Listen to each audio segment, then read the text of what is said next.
Well, thank you. It's good to be back on this mushroom for the final number 10 of the outstanding innovations we've been talking about today, isn't it, Tom? Yes, indeed. We're talking a lot about mushrooms today, aren't we? They're everywhere. Time for our final innovation of the day. It's under this heading, as we said, of hyper-prediction. It's an innovation called NATUREMETRICS, and they describe themselves as a global nature intelligence tech company. Now, powered by eDNA, that is environmental DNA, they're able to analyze soil or water samples and identify all the living species that are present. This information can then enable the business to manage their impact on biodiversity. Well, before we invite them on the stage, let's start by taking a quick look and finding out a bit more about what eDNA actually is.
Okay, let's find out more about NATUREMETRICS. I'm joined here by Noelia Martinez, who is the head of machine learning and insights at NATUREMETRICS. Thank you for coming to see us. Thank you for having me. In your words, what is NATUREMETRICS and how does it work? Yes, so NATUREMETRICS is a company that it's having the front end on how we do the innovation for biodiversity monitoring. As you can probably see from the images there, biodiversity is super complex and is the second biggest problem we have in the common knowledge after climate change. So it's probably the flip coin of climate change. What else is going on with the planet that's warming up? We are losing ecosystems and we are going through the 6th max extinction.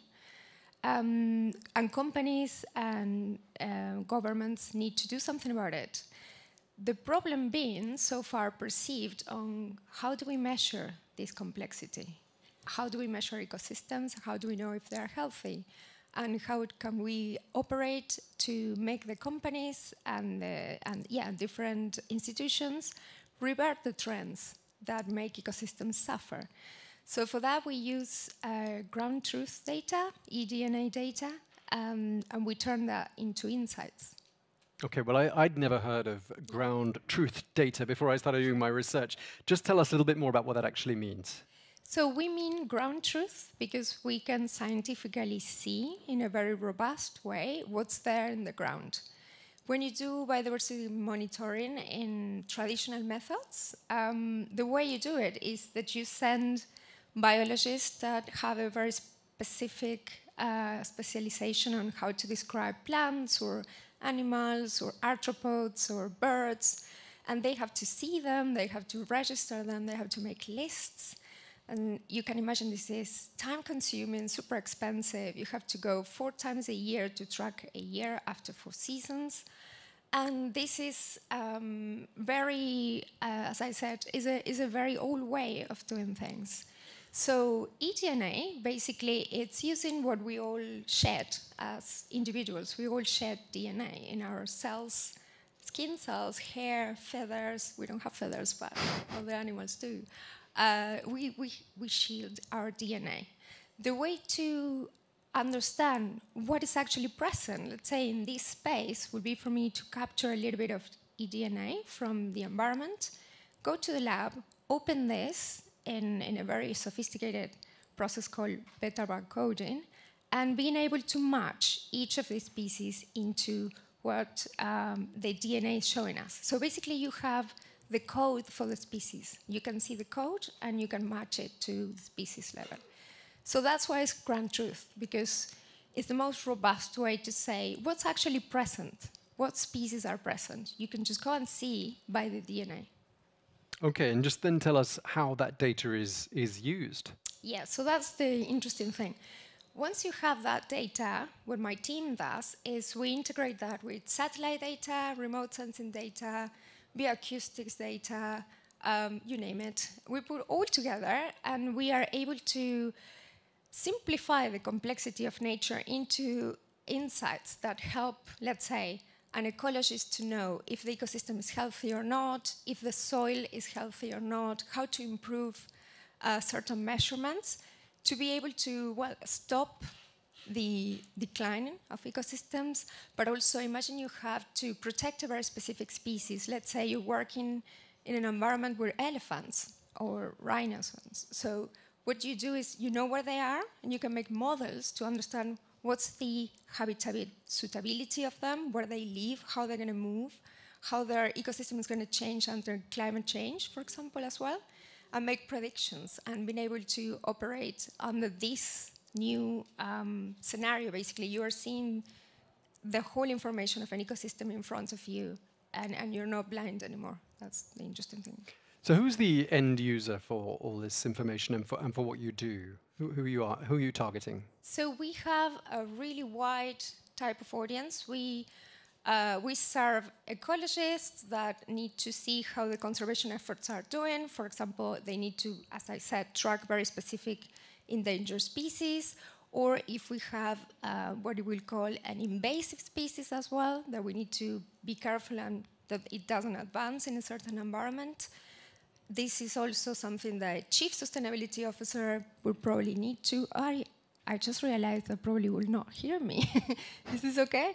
The chief sustainability officer, the CFO of a company that needs to report net positive, so net positive for nature, will need to have this type of insights. We'll need to understand high-level ecosystem conditions.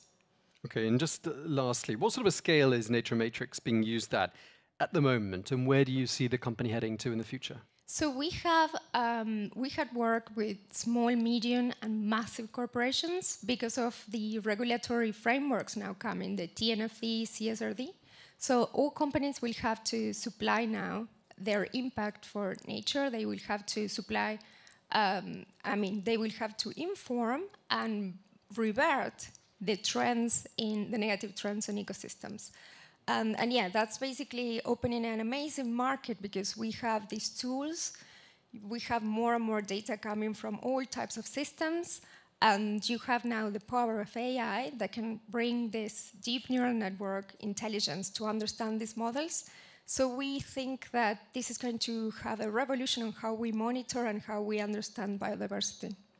Okay, thanks for that, Noelia. Stay with us because our Mars crew member, Erin, has got a question for you. Sure. Yes, thank you. My question is about your background, your career. What was the process of going from astrophysics to DNA mapping? Yeah, that's a long process, actually. So yeah, I have a PhD in computational astrophysics. And for me, it was very clear that I couldn't concentrate anymore on simulating galaxies when I started seeing news about climate change and how it's affecting everything that we know.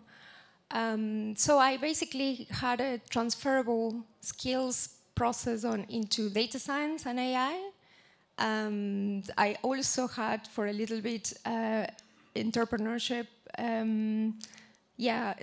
events where I was pitching basically what we are doing now. They told me it was too early. And so I finally landed this amazing job where we actually get to see the impact of using all data for biodiversity monitoring. Thank you. Thank you very much. Okay, well, thank you very much indeed to you, Noelia Martinez, Head of Machine Learning and Insights at NatureMetrics. We've got a trophy for you. Oh, thank you. Congratulations on that. Very nearly time to vote. Come into the middle for a photograph. Very nearly time to vote. That is our last of 10 innovations of the day. Thank you very much. Thank you. Marcus, I just wanted to ask you before we wrap up this segment. I mean, this is a case of data and AI sort of coming to the rescue again, isn't it? To some extent, obviously you can't solve everything just with data, just with tech, just without AI, but without the right data, you can't measure things, you can't measure what you can't improve what you can't measure, and you don't know if you're making any progress. And of course, this outstanding use of this new class of data, environmental DNA from NatureMetrics, reminds us of last year's Grand Prix winner from Ben Williams, who's with us today. Hi, Ben. That was like a Shazam for biodiversity. You remember, it was listening to the sounds a coral reef made. We wouldn't even have thought of that as data. At least I wouldn't have several years ago. So it's amazing every year to see there are new forms of data that can help us meet sustainability challenges and monitor the progress that we're making. Similar with Urbio earlier on, using data to optimize decarbonisation and to track biodiversity. I think two of the most important challenges for us on the planet. Okay, thank you very much indeed for that, Marcus. Very nearly time for us to vote. You'll be given a chance to vote for NatureMetrics and the other 9 innovations we've seen today. That's in just a moment.